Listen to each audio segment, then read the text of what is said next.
Keeping your rental properties in top shape isn't just about being able to get the best possible rent price. A yearly maintenance checklist can help prevent costly repairs and ensure your tenants are always happy. In this video, I'll go over what I do each year to keep my properties running smoothly.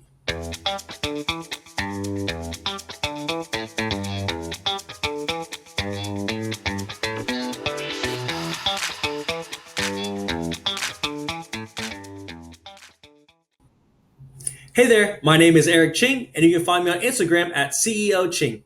I've been a landlord now for about 4 years, and currently I own 2 properties and I'm managing 3. Here are the key things I do every year as a landlord. Inspect the property yearly. Walk through the unit and look for leaks, molds, and safety issues.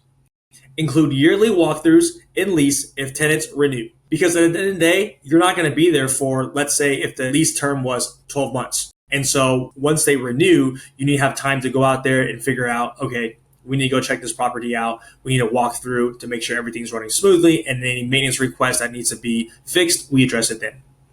Call home inspector about 10 plus years, depending on your age, if you want to. I know calling a home inspector can get expensive, so it's really up to you. But for me, it's if a house is longer than 10, 15 years, I definitely would go check it out just to see if anything is breaking. And if you're scared to go on the roof or the attic, this is a great time to call the home inspector.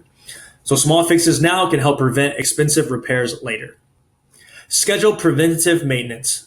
So when I get into the house, I always turn on all the faucets first and I let them drip just to make sure nothing is leaking underneath. Appliances serviced, I always make sure the stove is running, the fridge's ice maker is working, the gutters are all clean if there's any leaves. I turn on all the lights and I have a charger that I plug into the outlet so the outlets do work. Garbage disposal. This one's a very annoying one because a lot of the tenants, they end up throwing their trash inside of the garbage disposal when they're not supposed to. So we need to run it to make sure it's running properly. Dryer's lint removal. This one's a big one because a lot of times the tenant, when they're washing their clothes, they're supposed to take out the lint tray, but they don't. So a lot of the lint can get stuck and it can cause a fire. So what I do is I always go to the back, I unhook the little vent hose, and I just get a leaf blower and I just blow out all the lint because it shoots it out of the house. Check HVAC systems. So we got to change air filters. When a tenant does move in, I always tell them like, hey, this is the size of your air filter. Please change this every 3 months. But most of the times they don't do that. So we have to be able to go around and make sure all the air filters are clean and go up in the attic and schedule a professional servicer just to make sure that none of the debris and a lot of the bacteria are getting into the system, and do a lot of these things before peak season and make sure nothing is backed up in our systems. Test smoke, carbon monoxide detectors, and fire extinguishers. These are life-saving devices that must always be working properly. And a fire extinguisher, you got to make sure these are not expired, that you always upkeep these. Review the lease and rent price. Make sure your lease terms are up to date and that your rent is competitive with the market. I always analyze my rent comps 30 to 60 days before the lease expires, and to always keep up with your state laws and regulations. Touch base with your tenants. A quick call or email to see if they have any concerns can improve your retention rate. If rents are dropping, I always reach out a little earlier. Instead of like 30, 60 days, I reach out 90 days and just letting them know like, hey, you guys have been a really good tenant. We would like to keep you and we are not going to raise your rents, because at the end of the day, your property is not the only one that they're looking at. So we want to make sure we have that connection there. Check pest control. It's very crucial we prevent bed bugs, so we always need to maintain a level of cleanliness, and monthly pest control can help this a lot.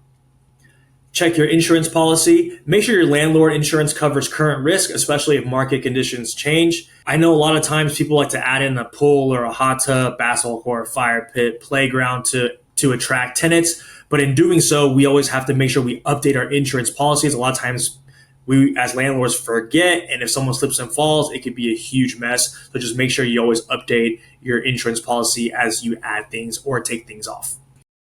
Plan for upgrades. If a big renovation is coming up, budget for it earlier. Keeping your property updated attracts better tenants. I also take 8 to 10% out of my monthly rent for maintenance, just in case something breaks. I have enough money set aside.